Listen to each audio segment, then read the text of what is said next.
വിവരമില്ലാതെ എന്തെങ്കിലും ഒരു കാര്യം അതിൽ പോസ്റ്റ് ചെയ്തു പോയാൽ മുസ്ലിമെ ഫേസ്ബുക്കിൽ ഇസ്ലാമിനെ കുറിച്ച് പഠിക്കുന്നവരുണ്ടാകാം, ഇസ്ലാമിക ദർശനങ്ങളെ കുറിച്ച് പഠനം നടത്തുന്ന ആളുകൾ ഉണ്ടാകാം, ഇസ്ലാമിന്റെ നിയമങ്ങളെക്കുറിച്ചും ഇസ്ലാമിന്റെ രൂപവൽക്കരണങ്ങളെ കുറിച്ചും ഫേസ്ബുക്കിലൂടെ പഠിക്കുന്ന ആളുകൾ ഉണ്ടാകാം. മുസ്ലിം നാമധാരികളായ നമ്മളെ പേരിൽ ഫേസ്ബുക്കിൽ ഒരു പോസ്റ്റ് ഇട്ടിട്ട് അത് ഇസ്ലാമിനെ തെറ്റിദ്ധരിക്കുന്ന രൂപത്തിലായാൽ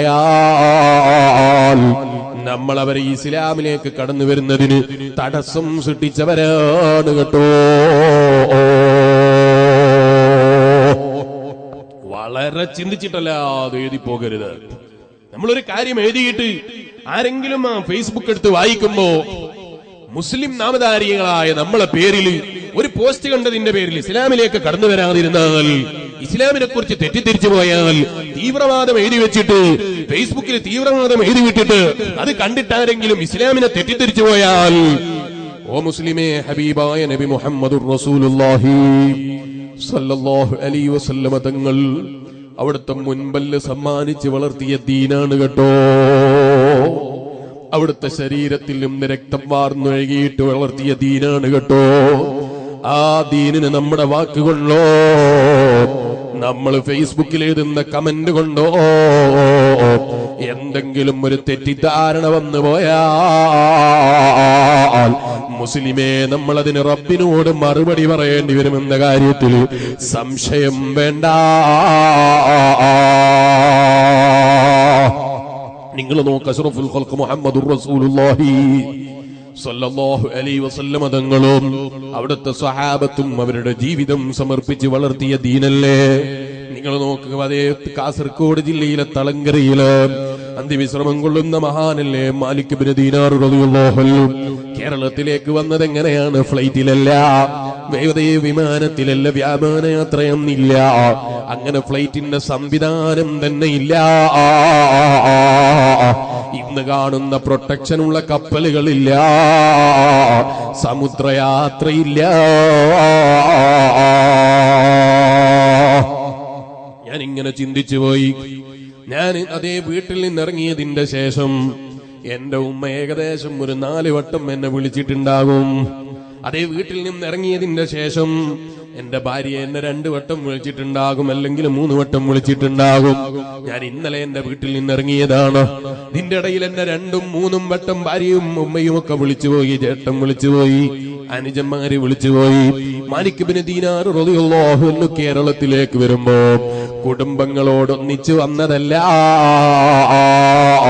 എല്ലാം കൈയൊഴിച്ചവരത് അല്ലാഹുവിൽ തവക്കുലാക്കി അള്ളാന്റെ ദീനീ പ്രബോധനത്തിന് വേണ്ടി അവര് കയറിയ കപ്പലോ അത് പായക്കപ്പലാണ്.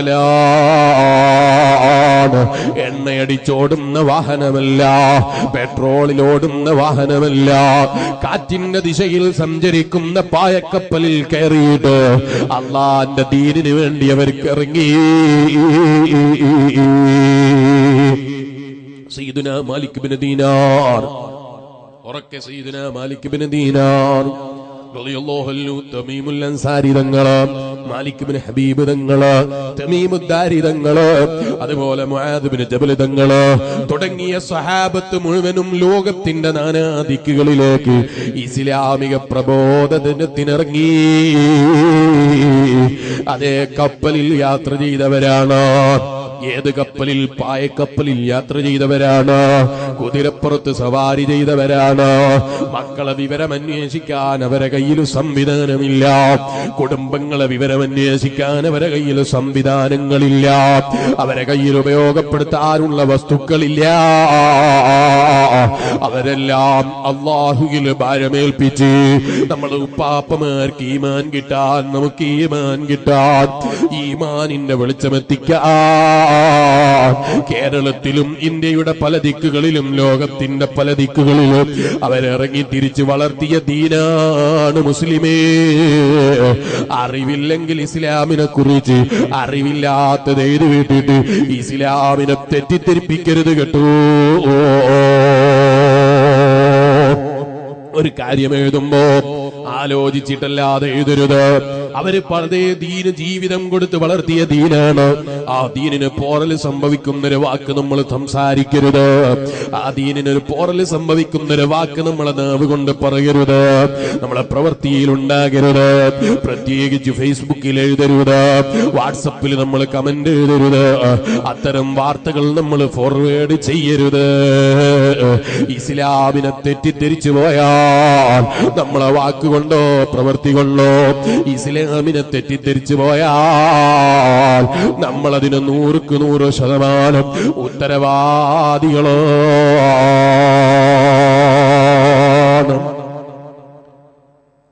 നിങ്ങൾ ആലോചിച്ചു നോക്ക്, ഞാൻ ഇയാളോട് പറഞ്ഞു എന്നിട്ട് അല്ലാഹുവിന്റെ ദീൻ ഒരിക്കലും തീവ്രവാദം പഠിപ്പിച്ചിട്ടില്ല. ലൈസ മിന്നാ, ഹബീബായ നബി മുഹമ്മദുർ റസൂലുള്ളാഹി സ്വല്ലല്ലാഹു അലൈഹി വസല്ലം തങ്ങൾ പറഞ്ഞു, മൻ ദഅ ഇലാ സബിയ, തീവ്രവാദത്തിലേക്ക് വിളിക്കുന്നവൻ എന്നിൽപ്പെട്ടവനല്ല. നബി സല്ലല്ലാഹു അലൈഹി വസല്ലം തങ്ങളെ പാർട്ടിയിൽപ്പെട്ടവനല്ല എന്ന് നബി മുഹമ്മദുർ റസൂലുള്ളാഹി സല്ലല്ലാഹു അലൈഹി വസല്ലം. പിന്നെ എങ്ങനെ മുസ്ലിമാകല്? പേര് കൊണ്ട് മുസ്ലിം ആയതുകൊണ്ട് മുസ്ലിമാകൂല. ഒന്നുകൂടി ഞാൻ പറയുന്നു, ലാ ഇലാഹ ഇല്ലല്ലാഹ് മുഹമ്മദുർ റസൂലുള്ളാഹ് എന്നുള്ള കൊടി പിടിച്ചത് കൊണ്ട് മുസ്ലിമാകൂല. അത് നിങ്ങൾ ദായിഷെന്നോ മായിഷെന്നോ എന്ത് പേര് പറഞ്ഞാലും മുസ്ലിമേ, അത് ഇസ്ലാമുമായി ബന്ധമില്ല. ഇസ്ലാം തീവ്രവാദം പഠിപ്പിച്ചിട്ടില്ലെന്ന് മാത്രമല്ല, ഇസ്ലാം വാള് കൊണ്ടൊരാളെ ആക്രമിക്കരുത് എന്ന് മാത്രമല്ല, തോക്ക് കൊണ്ടൊരാളെ ആക്രമിക്കരുത് എന്നല്ല, പീരങ്കി കൊണ്ടൊരാളെ ആക്രമിക്കരുത് എന്നല്ല, വാളുകൊണ്ട് കത്തി കൊണ്ട് നിങ്ങൾ ആയുധങ്ങൾ കൊണ്ട് വേദനിപ്പിക്കരുത് എന്നല്ല ഇസ്ലാം പറഞ്ഞത്. അത് ഇസ്ലാം പറഞ്ഞിട്ടുണ്ട്, നിങ്ങൾ ആരെയും അനാവശ്യമായി കൊല ചെയ്യരുത്, വേദനിപ്പിക്കരുത്. പക്ഷെ അതിനേക്കാൾ ഉപരി നമ്മൾ ചിന്തിക്കണം, ഇസ്ലാമിക ആശയം നമ്മൾ ചിന്തിച്ചു നോക്കണം. എന്താ ഹബീബായ നബി മുഹമ്മദുർ റസൂലുള്ളാഹി സ്വല്ലല്ലാഹു അലൈഹി വസല്ലം തങ്ങൾ നമ്മളെ പഠിപ്പിച്ചത്? നിങ്ങൾ നാവ് കൊണ്ട് ഒരാളെ വേദനിപ്പിക്കരുത്. കത്തി, കൊടുവാള്, വാള്, അതുപോലെ തോക്ക്, പീരങ്കി, അതൊക്കെ അവിടെ നിൽക്കട്ടെ. നബി സല്ലല്ലാഹു അലൈഹി വസല്ലം തങ്ങൾ ലോകത്തെ പഠിപ്പിച്ചത് എന്താ? നിങ്ങൾ നിങ്ങളെ നാവ് കൊണ്ടൊരാളെ വേദനിപ്പിക്കരുത്. നാവ് കൊണ്ട് പോലും ഒരാളെ വേദനിപ്പിക്കരുത്. അന്യന്റെ ഗീബത്ത് പറയരുത്, നമീമത്ത് പറയരുത്, കുറ്റം പറയരുത്, ചീത്ത വിളിക്കരുത്, ഒരാളെ നിസ്സാരപ്പെടുത്തി സംസാരിക്കരുത്. ഇത്ര നല്ല ആശയം പറഞ്ഞ മതേതാ? ഇത്രയും നല്ല ആശയം പഠിപ്പിച്ച മതമേതാണ്? നിങ്ങൾ ആലോചിച്ചു നോക്ക്. ആ ഇസ്ലാമിന്റെ പേരിലല്ലേ തീവ്രവാദം പറയുന്നത്? ചിന്തിച്ചു നോക്ക്. നാവ് കൊണ്ടൊരാളെ വേദനിപ്പിക്കരുത്. പോരാ, നിങ്ങളെ കണ്ണുകൊണ്ട് വേദനിപ്പിക്കരുത്. കണ്ണുകൊണ്ട് നിങ്ങൾ ഒരാളെ വേദനിപ്പിക്കരുത്. ചോദിക്കട്ടെ, നിങ്ങളെ ഭാര്യനെ വേറൊരാള് നോക്കുന്നത് നിങ്ങൾ ഇഷ്ടപ്പെടുമോ? ഇഷ്ടപ്പെടുവോ? നിങ്ങൾക്ക് ഇഷ്ട? നിങ്ങളെ ഭാര്യനെ വേറൊരാൾ നോക്കുന്ന ഇഷ്ട? ആരും ഇഷ്ടപ്പെടൂല. ഉമ്മനെ വേറൊരാൾ നോക്കുന്നത് നിങ്ങൾ ഇഷ്ടപ്പെടുമോ? ഇഷ്ടപ്പെടൂല. പെങ്ങളെ വേറൊരാൾ നോക്കുന്നത് ഇഷ്ടപ്പെടുമോ? ഇഷ്ടപ്പെടൂല. മകളെ വേറൊരാൾ നോക്കുന്നത് ഇഷ്ടപ്പെടുമോ? ഇഷ്ടപ്പെടൂല. എന്തേ കാരണം? അവർക്ക് ഹലാലായതുണ്ട്. ഇനി ഹലാലും ഹറാമൊന്നും ഇല്ല, ഹലാലും ഹറാമൊന്നും വിശ്വസിക്കുന്നില്ല, അവരിഷ്ടപ്പെടുമോ? അതല്ലേ അഷ്റഫുൽ ഖൽഖ് മുഹമ്മദുർ റസൂലുള്ളാഹി സല്ലല്ലാഹു അലൈഹി വസല്ലം തങ്ങളുടെ അടുക്കൽ ഒരാൾ വന്ന് പറഞ്ഞില്ലേ, യാ റസൂലല്ലാഹ്, അങ്ങ് എന്ത് പറഞ്ഞാലും ഞാനത് ജീവിതത്തിൽ കൊണ്ടുവരും നബിയെ. ഒരു കാര്യം എന്നോട് പറയരുത്, വ്യഭിചരിക്കരുത് എന്ന് എന്നോട് പറയരുത് നബിയെ. നബി സല്ലല്ലാഹു അലൈഹി വസല്ലം തങ്ങൾ ചോദിച്ചു, മോനെ ഒരു കാര്യം ചോദിക്കട്ടെ? പറഞ്ഞു, ചോദിച്ചോളൂ നബിയെ. നിങ്ങളെ ഉമ്മനെ വ്യഭിചരിക്കുന്നത് നിങ്ങൾ ഇഷ്ടപ്പെടുമോ? ഇല്ല നബിയെ. നിങ്ങളെ ഭാര്യനെ വ്യഭിചരിക്കുന്നത് ഇഷ്ടപ്പെടുമോ? ഇല്ല നബിയെ. മകളെ വ്യഭിചരിക്കുന്നത് ഇഷ്ടപ്പെടുമോ? ഇല്ല നബിയെ. പെങ്ങളെ വ്യഭിചരിക്കുന്നത് ഇഷ്ടപ്പെടുമോ? ഇല്ല നബിയെ. എന്നാൽ ലോകത്ത് മകളല്ലാത്ത ഒരു പെണ്ണുണ്ടോ? ഉമ്മയല്ലാത്തൊരു പെണ്ണുണ്ടോ? പെങ്ങളല്ലാത്തൊരു പെണ്ണുണ്ടോ? മോളല്ലാത്ത ഒരു പെണ്ണുണ്ടോ? പറഞ്ഞില്ലേ, യാ റസൂലല്ലാഹ്, ഇനി ഞാൻ വ്യഭിചരിക്കൂല. ഇതല്ലേ ഇസ്ലാം? നിന്റെ നോട്ടം കൊണ്ടൊരാളെ വേദനിപ്പിക്കരുത്. നീ ഒരു പെണ്ണിനെ നോക്കിയിട്ട് ആ പെൺകുട്ടിയുടെ ബാപ്പനെ വേദനിപ്പിക്കരുത്. നീ ഒരു പെൺകുട്ടിയെ നോക്കിയിട്ട് ആ പെൺകുട്ടിയുടെ ഉമ്മയെ വേദനിപ്പിക്കരുത്. നീ ഒരു പെൺകുട്ടിയെ നോക്കിയിട്ട് ആ പെൺകുട്ടിയുടെ അതേ ആങ്ങളമാരെ വേദനിപ്പിക്കരുത്. നിന്റെ നോട്ടം കൊണ്ടുപോലും നീ ഒരാളെയും വേദനിപ്പിക്കരുത്. പോരാ, നിന്റെ കാതുകൊണ്ട് നീ ഒരാളെ വേദനിപ്പിക്കരുത്. അന്യന്റെ ഗീബത്ത് പറയുമ്പോ നീ അത് കേൾക്കരുത്. നമീമത്ത് പറയുമ്പോ അത് കേൾക്കുന്ന സദസ്സിൽ പോയി ഇരിക്കരുത്. ചീത്ത വിളിക്കുന്നവരെ സദസ്സിൽ നിങ്ങൾ പോയി ഇരിക്കരുത്. ബിദ്അത്ത് പറയുന്നവരെ സദസ്സിൽ നിങ്ങൾ പോയി ഇരിക്കരുത്. അത്തരം വൃത്തികേടുകൾ കേൾക്കുന്ന കാതുകളായി നിങ്ങളെ കാതുകളെ നിങ്ങൾ മാറ്റരുത്. അഷ്റഫുൽ ഖൽഖ് മുഹമ്മദുർ റസൂലുള്ളാഹി സല്ലല്ലാഹു അലൈഹി വസല്ലം ഏത് മതാ ഇത് പഠിപ്പിച്ചത്? നിങ്ങളെ കണ്ണുകൊണ്ടൊരാളെ വേദനിപ്പിക്കരുത്, കാതുകൊണ്ട് വേദനിപ്പിക്കരുത്, നാവ് കൊണ്ട് വേദനിപ്പിക്കരുത്, നിങ്ങളെ ചിന്ത കൊണ്ട് വേദനിപ്പിക്കരുത്, നിങ്ങളെ പ്രവർത്തനങ്ങൾ കൊണ്ട് വേദനിപ്പിക്കരുത്. നിന്നെ കൊണ്ടൊരാൾക്കും വേദനയുണ്ടാകരുത്. നീ ഒരു മതത്തിലെ ആചാര്യമാരെയും ചീത്ത വിളിക്കരുത്. ഒരു ബിംബത്തെയും നിങ്ങൾ നിസ്സാരപ്പെടുത്തരുത്, ചീത്ത വിളിക്കരുത്. ഇത്രയും നല്ല ആശയം പറഞ്ഞൊരു മതം ഏത് മത? പരിശുദ്ധ ദീനുൽ ഇസ്ലാം മാത്രം.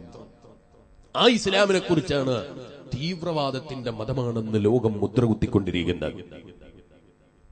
നിങ്ങളെ നാവ് കൊണ്ട്, കാതുകൊണ്ട്, നോട്ടം കൊണ്ട്, കേൾവി കൊണ്ട്, സംസാരം കൊണ്ട് ആരെയും വേദനിപ്പിക്കരുത് എന്ന് പഠിപ്പിച്ചൊരു മതം. ഓ മുസ്ലിമേ, ആ മതത്തിന്റെ അനുയായികളല്ലേ നമ്മൾ? അല്ലാഹു നമുക്ക് നൽകിയ വലിയ തൗഫീഖാണ്. അല്ലാഹു നമുക്ക് ഈമാനോടെ ജീവിച്ച് ഈമാനോടെ മരിക്കാനുള്ള തൗഫീഖ് തരട്ടെ. ആ ദീന് നമ്മളെ പഠിപ്പിച്ചു ഒരുപാട് മസ്അലകൾ. നിങ്ങള് സ്വന്തം ഉമ്മയുടെ അനുജത്തിയുടെ മകളെ നിങ്ങൾക്ക് കാണൽ ഇസ്ലാം അനുവദിച്ചിട്ടില്ല, നോക്കൽ ഇസ്ലാം അനുവദിച്ചിട്ടില്ല. ജ്യേഷ്ഠന്റെ ഭാര്യ കാണൽ ഇസ്ലാം അനുവദിച്ചിട്ടില്ല, നോക്കൽ ഇസ്ലാം അനുവദിച്ചിട്ടില്ല. സഹോദരന്റെ ഭാര്യ നോക്കൽ ഇസ്ലാം അനുവദിച്ചിട്ടില്ല. ഒന്നുകൂടി ഞാൻ പറയാ, ഇവിടെ ഉണ്ടോന്ന് എനിക്കറിയില്ല, ഉണ്ടാകൂല, ഇല്ലെങ്കിൽ പുതുതായിട്ട് പുതിയ വിധേയത്ത് തുടങ്ങരുത്. പെണ്ണ് കാണാൻ പോകുമ്പോ ബാപ്പയും കൂടെ പോയിട്ട് പെണ്ണ് കണ്ട് ഇഷ്ടപ്പെട്ടാലേ പെണ്ണ് സ്വീകരിക്കുള്ളൂ. ഇസ്ലാം അനുവദിച്ചിട്ടില്ല. ബാപ്പക്ക് പെണ്ണ് കാണാൻ, മകന്റെ പെണ്ണ് കാണാൻ ഇസ്ലാം അനുവദിച്ചിട്ടില്ല. മകന്റെ ഭാര്യയെ കാണാം വരന്റെ പിതാവിന് നിക്കാഹ് കഴിഞ്ഞതിന്റെ ശേഷം, അതിന്റെ മുമ്പ് പറ്റൂല. കാരണം ബാപ്പ അല്ല പെണ്ണ് കെട്ടുന്ന മോനാ. മോൻ പെണ്ണ് കെട്ടുന്നതിന് ബാപ്പക്ക് കാണൽ ഇസ്ലാം അനുവദിച്ചിട്ടില്ല. പുതിയാപ്പിളക്ക് പെണ്ണ് കാണാം, പുതിയാപ്പിളക്ക് പെണ്ണ് കാണൽ സുന്നത്താണ്. പക്ഷേ മുഖവും മുങ്കയും മാത്രം. മോതിരിട്ട് കൊടുക്കൽ പറ്റൂല. നിക്കാഹ് കഴിയുന്നതിന് മുമ്പ് കഴുത്തിൽ മാലയണിയിക്കല് പറ്റൂല. ഇസ്ലാമിക നിയമമാ പറയുന്നത്. ഒന്നുകൂടി ഞാൻ പറയാ, പെണ്ണ് കാണാൻ പോയാൽ നിന്റെ ഉമ്മ എവിടെയെന്ന് അവളോട് ചോദിക്കണ്ട. കാരണം ഉമ്മനെ കാണൽ നിക്കാഹ് കഴിയാതെ പറ്റൂല. നിന്റെ ഉമ്മ എവിടെ പോയി എന്ന് ചോദിക്കണ്ട, അങ്ങനെ നിക്കാഹ് കഴിയാതെ കാണാൻ പറ്റൂല. ഒന്നും കൂടി ഞാൻ പറയാ, നിക്കാഹ് കഴിഞ്ഞാലും പുതിയാപ്പിളന്റെ ബാപ്പക്ക് വധുവിന്റെ ഉമ്മനെ കാണൽ ഇസ്ലാം അനുവദിച്ചിട്ടില്ല. വധുവിന്റെ ബാപ്പക്ക് പുതിയാപ്പിളന്റെ ഉമ്മനെ കാണലും ഇസ്ലാം അനുവദിച്ചിട്ടില്ല. പറഞ്ഞത് മനസ്സിലാകുന്നുണ്ടോ? എന്റെ ബാപ്പക്ക് എന്റെ ഭാര്യന്റെ ഉമ്മനെ കാണൽ ഇസ്ലാം അനുവദിച്ചിട്ടില്ല. ഞാൻ മനസ്സിലാക്കാൻ വേണ്ടി എന്നിലേക്ക് ചേർത്ത് പറഞ്ഞു എന്ന് മാത്രം. അതുപോലെ എന്റെ ഉമ്മക്ക് എന്റെ ഭാര്യയുടെ പിതാവിനെ നോക്കൽ ഇസ്ലാം അനുവദിച്ചിട്ടില്ല. വലിയ കടുപ്പം തന്നെയാണല്ലോ മുസ്ലിയാരെ, ഇസ്ലാം വലിയ കടുപ്പം തന്നെയാണല്ലോ. എന്തൊരു മസലയാണ്. സ്വന്തം മകന്റെ ഭാര്യയുടെ ഉമ്മനെ കാണാൻ പറ്റൂല എന്ന്. എന്തിനാ മകന്റെ ഭാര്യന്റെ ഉമ്മനെ നിനക്ക് കാണേണ്ട ആവശ്യം? ഇസ്ലാം അത് അനുവദിച്ചിട്ടില്ല. അതെന്തേ അത്ര കടുപ്പം വേണോ? സ്വന്തം മകൻ കല്യാണം കഴിക്കാൻ പോകുന്ന ഭാര്യനെ അല്ലെങ്കിൽ വധുവിനെ കാണാൻ പറ്റൂല എന്ന് പറഞ്ഞാൽ അത്ര കടുപ്പം വേണോ? എന്തിനാണ് ഇസ്ലാം ഇത് നമ്മളോട് പറഞ്ഞത്? അതാ ഞാൻ തുടക്കത്തിൽ പറഞ്ഞത്, ലോകത്തെ മുഴുവനും സൃഷ്ടിച്ച അല്ലാഹ്, അവൻ മനുഷ്യനെ കുറിച്ച് അറിയുന്നവനാ. മനുഷ്യന്റെ വികാരം എന്ന് പറയുന്നത് ചിലപ്പോൾ വിവേകത്തെ മറികടന്നു കളയും. മനുഷ്യന്റെ വിവേകത്തെ മറികടക്കുന്ന വികാരം ചിലപ്പോൾ മനുഷ്യനിൽ ആഴ്ന്നിറങ്ങും. അതുകൊണ്ട് തന്നെ അല്ലാഹു തആല അതിന്റെ വാതിലുകൾ അടച്ചു കളയുകയാണ്. ഇവരൊന്നും കാണൽ ഇസ്ലാം നിങ്ങൾക്ക് അനുവദിക്കുന്നില്ല. ആ ഭാഗം തന്നെ ചിന്തിക്കണ്ടല്ലോ. പിന്നെ ഇവരെന്നും നോക്കൽ ഇസ്ലാം അനുവദിക്കുന്നില്ല. അപ്പൊ ചിലര് ചോദിക്കും, ആണും പെണ്ണും തമ്മിൽ എന്താ വ്യത്യാസം? ആണും പെണ്ണും തമ്മിൽ എന്താ വ്യത്യാസം? രണ്ടും മനുഷ്യന്മാര് തന്നെയല്ലേ? എന്നാ ഞാൻ ചോദിക്കട്ടെ, തുടക്കത്തിൽ 2 പഴങ്ങളെ പേര് പറഞ്ഞിരുന്നു, ഞാൻ മറന്നുപോയോ? ഏത് പഴമായിരുന്നു? ബാലപ്പഴവും അല്ലെ, ബാലാന്നല്ലേ പറഞ്ഞേ, പിന്നെ ചക്കയും. ഇത് കഴിക്കാൻ വേണ്ടി ഒരാൾക്ക് കൊണ്ടുകൊടുത്തപ്പോ അയാള് പഴം കഴിച്ചു, ചക്ക കഴിക്കുമ്പോ അതിന്റെ തൊലി ഇറന്നിട്ട് കുരു കടിച്ചപ്പോ പറഞ്ഞു, വിവരമുള്ള ഒരാൾ പറഞ്ഞു കൊടുത്തു, കഴിക്കാൻ പാടില്ല, അങ്ങനെയല്ല കഴിക്കേണ്ടത്, തൊലിയാ കഴിക്കേണ്ടത്. അപ്പൊ ഇയാളെ ചോദ്യം, എന്താ രണ്ടും പഴം തന്നെയല്ലേ? എന്താ രണ്ടും പഴം തന്നെയല്ലേ? സത്യത്തിൽ കേട്ടു നോക്കിയാ ന്യായല്ലേ? ചോദിച്ച ന്യായല്ലേ? രണ്ടും പഴം തന്നെയല്ലേ? രണ്ടും പഴവർഗത്തിൽപ്പെട്ട സാധനം തന്നെയാണ്. പിന്നെന്താ ഒന്നിന്റെ തൊലി കടിക്കാൻ പാടില്ല, ഒന്നിന്റെ തൊലി കടിക്കണം, എന്താ അവിടെ ഒരു വ്യത്യാസം? എന്നാ പിന്നെ നിങ്ങൾ കുരു കടിച്ചോ എന്ന് പറയണം അയാളോട്. നിങ്ങൾ കുരു കടിച്ചോളൂ, ആ തൊലി ഇറക്കുമ്പോ തൊലി ചാടണ്ട, എന്റെ കൈ തന്നോളൂ, ഞാൻ തിന്നോളാന്ന് പറഞ്ഞാൽ മതി. വിവരമില്ലാത്തത് കൊണ്ടല്ലേ? ഇതുപോലെ ആണും പെണ്ണും വ്യത്യാസമില്ല എന്ന് പറയുമ്പോ മനുഷ്യന്മാരല്ലേ രണ്ടാളും? സത്യത്തിൽ കേട്ടു നോക്കിയാ ന്യായല്ലേ? മനുഷ്യന്മാരെന്നല്ലേ? എന്തോ വ്യത്യാസം ഉണ്ടോ? പക്ഷേ മനുഷ്യനെ സൃഷ്ടിച്ച് പരിപാലിക്കുന്ന അല്ലാഹ് അവൻ അറിയുന്നത് പോലെ നമുക്കറിയൂല, അവന്റെ വിവരം നമുക്കില്ല. മുസ്ലിയാരെ, ജേട്ടന്റെ ഭാര്യനെ കണ്ടാൽ, അനുജന്റെ ഭാര്യനെ കണ്ടാൽ ആർക്കെങ്കിലും എന്തെങ്കിലും തോന്നുമോ മുസ്ലിയാരെ? അബുൽ ബശർ നബിയുല്ലാഹി ആദം അലൈഹിസ്സലാമിന്റെ 2 മക്കളല്ലേ, ഹാബീലും കാബീലും? സഹോദരന്മാരല്ലേ? എന്തിനാണ് സഹോദരനെ കൊന്നുകളഞ്ഞത്? എന്തിനാ കൊല ചെയ്തത്? അതേ, സ്വന്തം ഭാര്യ അല്പം ഭംഗി കുറവാണ്, സഹോദരന്റെ ഭാര്യ അത്യാവശ്യം തരക്കേടില്ല എന്നുള്ള തോന്നലാണ്. സഹോദരനെ കൊല ചെയ്യുന്നതിന് മടി തോന്നിയില്ല. വാട്സപ്പിൽ പിക്ചർ കണ്ടതല്ല, ഫേസ്ബുക്കിൽ പരിചയപ്പെട്ടതല്ല, അത്തരം സംവിധാനങ്ങളൊന്നുമില്ല. ചിലപ്പോ ചില ആളുകൾ ചോദിക്കും, ഫേസ്ബുക്കിൽ ചാറ്റ് ചെയ്താൽ എന്താ കുഴപ്പം? ഞങ്ങളവരെ കാണുന്നില്ലല്ലോ. വാട്സപ്പിൽ ചാറ്റ് ചെയ്താൽ എന്താ കുഴപ്പം? ഞങ്ങളവരെ കാണുന്നില്ലല്ലോ. അമേരിക്കയിലുള്ള പെണ്ണിനെ ഒരു നിലക്കും ഞാൻ കാണൂല എന്ന് എനിക്ക് ഉറപ്പാണ്. ഞാൻ എന്താ അവളോട് ചാറ്റ് ചെയ്താൽ കുഴപ്പം? അതെ, ഞാൻ അവളോട് ചാറ്റ് ചെയ്ത് സംസാരിച്ചാൽ എന്താ കുഴപ്പം? ഞങ്ങൾ ഒരിക്കലും കാണൂല എന്നുള്ള ഉറപ്പില്ലേ? ഒരു നിലക്കും ഞങ്ങൾ കാണൂല എന്ന ഉറപ്പില്ലേ? സംസാരം പറ്റുമെന്നും ഇസ്ലാം ചിലതേ പറഞ്ഞിട്ടില്ലേ? സൗണ്ട് ചെയ്തേ പെണ്ണിന്റെ സൗണ്ട് ഔറത്തല്ല, പക്ഷേ വികാരത്തോടെ കേട്ടാൽ ഔറത്താണ്, ഹറാമാണ്, അത് വേറൊരു വിഷയമാണ്. പക്ഷേ നമ്മൾ ആലോചിക്കണം, ചാറ്റ് ചെയ്താൽ എന്താ കുഴപ്പം? അത് അവരോട് ബന്ധപ്പെട്ട് സംസാരിച്ചാൽ എന്താ കുഴപ്പം എന്നൊക്കെ ചോദിക്കുന്നവരില്ലേ? വാട്സപ്പ് ഇല്ല, ഫേസ്ബുക്ക് ഇല്ല, അത്തരം ഒരു സംവിധാനവുമില്ല. പോകട്ടെ, നമ്മൾ ഇന്ന് കാണുന്ന ഒരു സംവിധാനവും ഇല്ലാത്ത കാലത്ത് മനുഷ്യന്റെ തുടക്കം തന്നെ സഹോദരന്റെ ഭാര്യ അല്പം ഭംഗി കൂടിയതിന്റെ പേരിൽ സ്വന്തം സഹോദരന്റെ കഴുത്തിൽ കത്തിവെക്കുന്നതിന് മടി തോന്നിയില്ലല്ലോ. ഈമാനുള്ള മുഅ്മിനീങ്ങളെ, അതാ ഞാൻ പറഞ്ഞത്, മനുഷ്യന്റെ വികാരം എന്ന് പറയുന്നത് ചിലപ്പോൾ മനുഷ്യന്റെ വിവേകത്തെ മറികടക്കുന്നതാണ്, ചിലപ്പോൾ മനുഷ്യന്റെ വിവേകത്തെ മറികടന്ന് കളയുന്നതാണ്. അതുകൊണ്ടാണ് ബഹുമാനപ്പെട്ട സയ്യിദുനാ അലി ഇബ്നു അബീ ത്വാലിബ് റളിയല്ലാഹു അൻഹു പറഞ്ഞു, ഇന്ന അഖ്വഫ മാ അതഖവ്വഫു അലൈക്കും ഇത്നാൻ. 2 കാര്യങ്ങൾ ഞാൻ നിങ്ങളെ മേൽ ഭയക്കുന്നുണ്ടേ ജനങ്ങളെ. 2 കാര്യങ്ങൾ നിങ്ങളെ പരാജയപ്പെടുത്തി കളയുമെന്ന് ഞാൻ ചിന്തിക്കുന്നുണ്ടേ ജനങ്ങളെ. 2 കാര്യങ്ങളെ മുന്നിൽ നിങ്ങൾ തോറ്റുപോകുമോ എന്ന് ഞാൻ ഭയക്കുന്നു ജനങ്ങളെ. 1 തൂലുൽ അമൽ, 2 വത്തിബാഉൽ ഹവാ. സയ്യിദുനാ അമീറുൽ മുഅ്മിനീൻ ഉമർ ഇബ്നുൽ ഖത്താബ് റളിയല്ലാഹു അൻഹു പറയാണ്, ഈ 2 കാര്യങ്ങൾ മനുഷ്യനെ പരാജയപ്പെടുത്തി കളയും. ഫഅമ്മാ തൂലുൽ അമലി ഫയുൻസിയൽ ആഖിറ. മതിവരാത്ത ആഗ്രഹങ്ങള്, മതിവരാത്ത ചിന്തകള്, അത് മനുഷ്യന് ആഖിറത്തെ കുറിച്ച് മറപ്പിച്ച് കളയുന്നതാണ്. നിങ്ങൾ നോക്ക്, ബഹുമാനപ്പെട്ട മലക്കുൽ അംലാക്ക് ജിബ്രീൽ അലൈഹിസ്സലാം ഒരു ദിവസം അഷ്റഫുൽ ഖൽഖ് മുഹമ്മദുർ റസൂലുള്ളാഹി സ്വല്ലല്ലാഹു അലൈഹി വസല്ലം തങ്ങളുടെ അടുക്കലേക്ക് വന്നു. നബി സല്ലല്ലാഹു അലൈഹി വസല്ലം തങ്ങൾ ചോദിച്ചു, ജിബ്രീലേ, നിങ്ങളുടെ ജീവിതത്തിൽ ചിരിച്ച സമയമുണ്ടോ? നഅം യാ റസൂലല്ലാഹ്, ഉണ്ട്. മത, അതെപ്പോഴാ? ചിരിച്ചത് എപ്പോഴാണ്?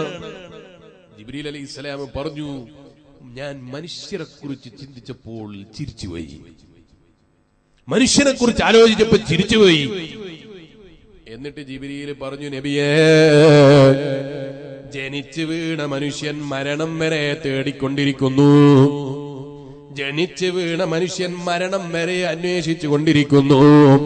പക്ഷേ റബ്ബാകട്ടെ ദുനിയാവിലത് തേടിയിട്ട് കിട്ടാൻ അത് പടച്ചിട്ടില്ല.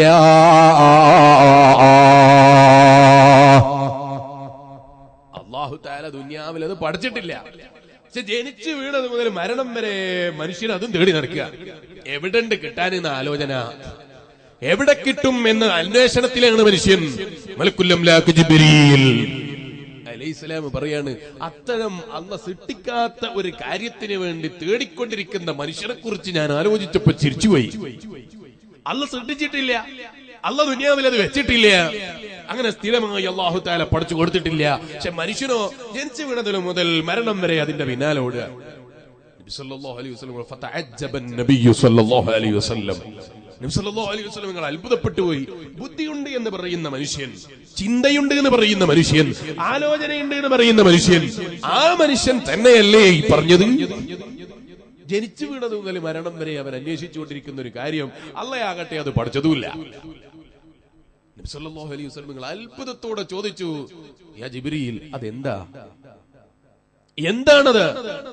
അല്ലാഹു തആല ദുനിയാവിൽ പഠിച്ചിട്ടില്ല, മനുഷ്യനാകട്ടെ മരണം വരെ അതിന്റെ പിന്നാലെ ഓടിക്കൊണ്ടിരിക്കുന്നു. എത്ര വയല് പറഞ്ഞാലും മനുഷ്യനിൽ നിന്ന് പിന്തിരിയുകയില്ല. അത് ഏതാണ് കാര്യം? ജിബ്രീൽ അലൈഹിസ്സലാം പറഞ്ഞു, റാഹത്താണ്. റാഹത്ത്, സ്ഥിരമായി റാഹത്ത് കിട്ടാൻ അല്ലാഹു തആല റാഹത്ത് ദുനിയാവിൽ പഠിച്ചിട്ട് തന്നെയില്ല. റാഹത്ത് അല്ലാഹു തആല ദുനിയാവിൽ പഠിച്ചിട്ടില്ല. പക്ഷേ മനുഷ്യൻ അതിന്റെ പിന്നാലെ ഓടുന്നു. എന്നിട്ട് ജിബ്രീൽ അലൈഹിസ്സലാം പറഞ്ഞു, കുട്ടിയായ മനുഷ്യൻ, അതേ ചെറിയ കുട്ടിയായ മനുഷ്യക്കുട്ടികളോ, ആ മനുഷ്യൻ ചെറിയ കുട്ടിയാകുമ്പോ എന്താ ചിന്തിക്കുന്നത്? സ്കൂളിൽ പോകുമ്പോ ചിന്തിക്കുന്നത്, അത് സ്കൂളിൽ പോകുന്നതിന്റെ പ്രായത്തുന്നതിന്റെ മുമ്പ് കുട്ടി ആലോചിക്കുന്നു. ജ്യേഷ്ഠന്മാരൊക്കെ സ്കൂളിൽ പോകുന്ന കാണുമ്പോ അവനും ബാഗ് എടുത്തിട്ട് ഇങ്ങനെ തോളിലിടും. എന്റെ ജ്യേഷ്ഠന്റെ മകൻ ഇപ്പോഴും പറയും, ഞാൻ ഇന്ന് സ്കൂളാ പോകുന്നത്, എന്റെ ടീച്ചർ പറഞ്ഞു സ്കൂളിൽ പോകാൻ തുടങ്ങിയിട്ടില്ല. ഇന്നലെയും എന്നെ കണ്ടപ്പോ എന്നോട് പറഞ്ഞു, എന്റെ ടീച്ചർ എന്നോട് പറഞ്ഞിട്ടുണ്ട്. ഏതാ ടീച്ചർ എന്ന് എനിക്കറിയില്ല, സ്കൂളിൽ പോകാൻ തുടങ്ങിയിട്ടില്ല. ആ കുട്ടി സ്കൂളിൽ പോകാൻ താല്പര്യപ്പെടുകയാണ്. എന്നാൽ സ്കൂളിൽ പോകുന്ന കുട്ടികളോട് നിങ്ങൾ ചോദിച്ചു നോക്ക്, അവര് പറയൂ, ഈ 10ാം ക്ലാസ്സും കഴിഞ്ഞ് എങ്ങനെങ്കിലും ഒന്ന് സലാമത്തായിരുന്നെങ്കിൽ, എങ്ങനെങ്കിലും ഈ പഠനം തീർന്നിട്ട് ഉപ്പനെ പോലെ ഇക്കാക്കനെ പോലെ ഒക്കെ ഒന്നായിരുന്നെങ്കിൽ. എന്നാ അത് കഴിഞ്ഞാലോ, പഠനം കഴിഞ്ഞു, കല്യാണം കഴിഞ്ഞു, കല്യാണം കഴിയുന്നത് വരെ കല്യാണം കഴിക്കണം. കല്യാണം കഴിക്കണ്ടെന്ന് ഞാൻ പറഞ്ഞതിന് അർത്ഥമില്ല. നബി മുഹമ്മദുർ റസൂലുള്ളാഹി സ്വല്ലല്ലാഹു അലൈഹി വസല്ലം തങ്ങൾ വിവാഹത്തെ പ്രോത്സാഹിപ്പിച്ചിട്ടുണ്ട്. യാ മാശറ ശബാബ് മൻ ഇസ്തതാഅ മിൻകുമുൽ ബാഅത ഫല്യതസവ്വജ് ഫഇന്നഹു അഗളു ലിൽ ബസരി വഅഹ്സനു ലിൽ ഫർജ്.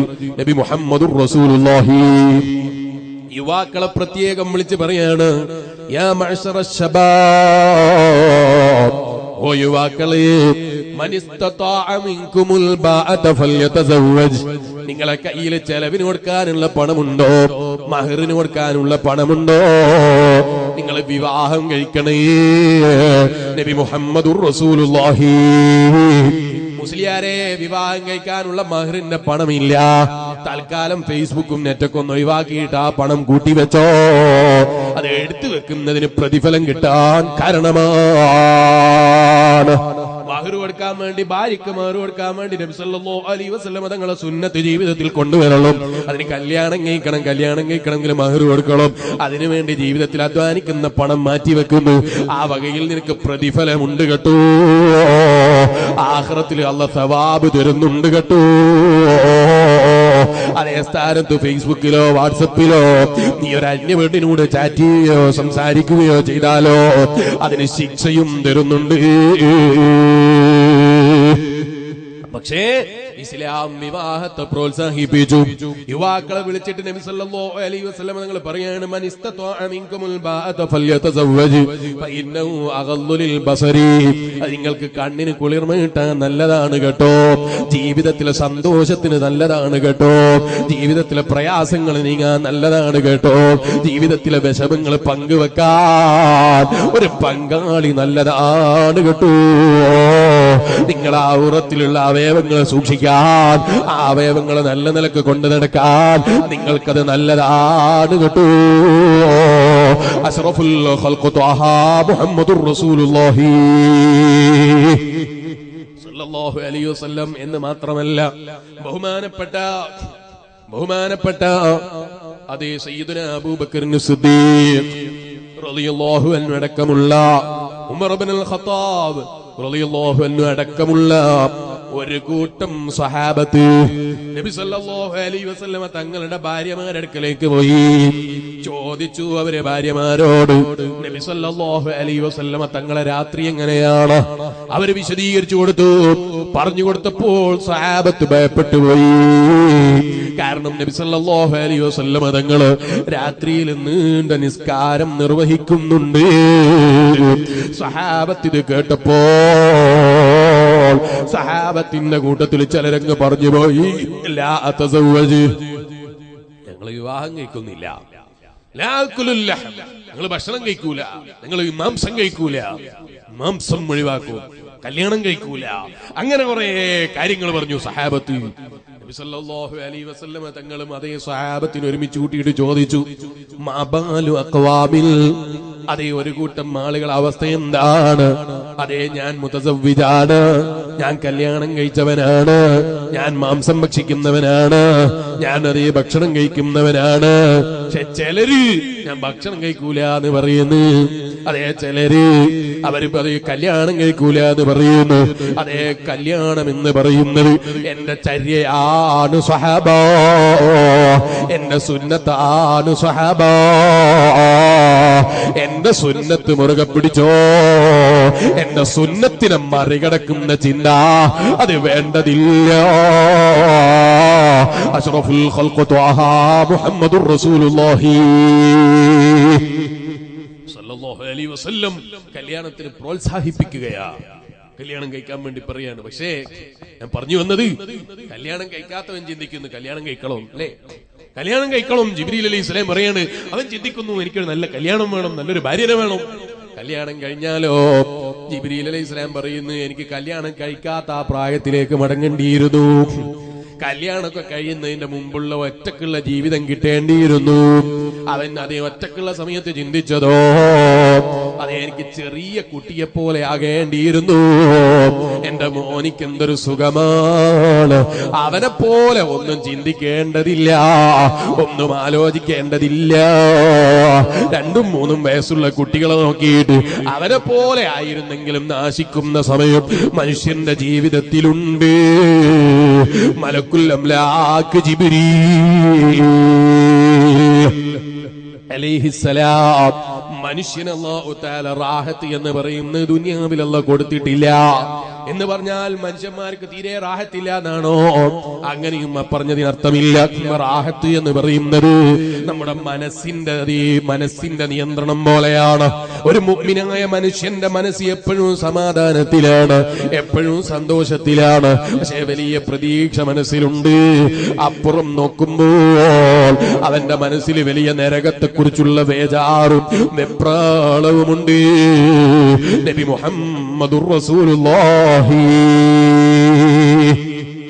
സല്ലല്ലാഹു അലൈഹി വസല്ലം ഇടയ്ക്ക് ഞാൻ പറയാ, കുറ്റ്യാടി സിറാജുൽ ഹുദ ഞാൻ നിങ്ങളെ പരിചയപ്പെടുത്തേണ്ടതില്ല, നമുക്കൊക്കെ അറിയാം. എപ്പോഴും ബാപ്പ പറയുന്നതാണ്, കർണാടക ഭാഗത്തൊക്കെ പിരിവെടുത്തിട്ടാണ് ഞാൻ സിറാജുൽ ഹുദ ഉണ്ടാക്കിയത്, നിങ്ങളൊക്കെ കേട്ടിട്ടുണ്ടാവും, നിങ്ങളൊക്കെ കൊടുത്തവരുമാണ്. അതുകൊണ്ട് നിങ്ങളൊക്കെ സിറാജുൽ ഹുദന്റെ കലണ്ടർ വരുമ്പോ എല്ലാവരും വാങ്ങണം. 1, 2, 3 കലണ്ടർ. തിരിച്ചു പോകുമ്പോൾ വണ്ടിയിൽ ഒരൊറ്റ കലണ്ടറും ഉണ്ടാകരുത്, എല്ലാവരും കലണ്ടർ വാങ്ങണം. നാളെ കലണ്ടർ കൊടുക്കേണ്ടത് മലപ്പുറം ജില്ലയിലാണ്. അതിന് കുറ്റ്യാടിയിൽ നിന്ന് വീണ്ടും കലണ്ടർ എടുക്കേണ്ട ഒരു അവസ്ഥ നിങ്ങൾക്കുള്ള എനിക്ക് ഉണ്ടാക്കി തരണം. നിങ്ങളെല്ലാവരും മുഴുവനായി എല്ലാവരും ആ കലണ്ടർ വാങ്ങി തീർക്കണം എന്ന് ഞാൻ ഓർമ്മപ്പെടുത്തുകയാണ്. അല്ലാഹു തആല തൗഫീഖ് ചെയ്യട്ടെ. കലണ്ടറിന് പൈസ വേണം, ആമീൻ പറയാൻ പൈസ വേണ്ട. ആമീൻ പറയാൻ പൈസ വേണ്ട, കലണ്ടറിന് പൈസ വേണം. കലണ്ടറിന് 20 ഉറുപ്പിക കൊടുക്കണം, വെറും 20 ഉറുപ്പിക വേണ്ടു. ആ പെണ്ണുങ്ങളെ ഭാഗത്ത് ബക്കറ്റ് വരുമ്പോ നല്ല സംഭാവനയും കൊടുക്കണം. ഖബറിലെത്തിയിട്ട് സദഖ ചെയ്യാൻ കഴിയൂല. അല്ലാഹു തആല കൊടുത്തതിനൊക്കെ അല്ലാഹു തആല നമുക്ക് പ്രതിഫലം തരട്ടെ. ആഖിറത്തിലേക്ക് എത്തിയാൽ മനുഷ്യൻ ആഗ്രഹിക്കുന്ന ഒരു കാര്യമായി ഖുർആൻ നമ്മളെ പഠിപ്പിച്ചു. എന്താ പഠിപ്പിച്ചത്? ലഅസ്സദ്ദഖ വഅകും മിനസ് സാലിഹീൻ. നീ എനിക്ക് ഭൂമിയിലേക്ക് മടങ്ങാൻ അവസരം തന്നാൽ ഞാൻ സദഖ ചെയ്യുമായിരുന്നു അല്ലാഹ് എന്ന് ആഖിറത്തിലെത്തിയാൽ പരാജിതരായ ജനങ്ങള്, അതുപോലെ ആഖിറത്തിൽ വിജയം കിട്ടുന്ന ജനങ്ങൾ പറയുമെന്ന് പരിശുദ്ധ ഖുർആൻ. അല്ലാഹു അത്തരം ഗതികേട് നമുക്ക് തരാതിരിക്കട്ടെ. അതിന്റെ മുമ്പ് തന്നെ ദുനിയാവിൽ ധാരാളം ദീനിനു വേണ്ടി സദഖ ചെയ്യാനുള്ള തൗഫീഖ് നമുക്ക് തരുമാറാകട്ടെ. പറഞ്ഞു വന്നത്, റാഹത്ത് എന്ന് പറയുന്നത് അല്ലാഹു തആല ദുനിയാവിൽ പഠിച്ചിട്ടില്ല. അതുകൊണ്ടാണ് നമുക്ക് റാഹത്ത് നിലനിൽക്കാത്തത്. ആ റാഹത്തിന്റെ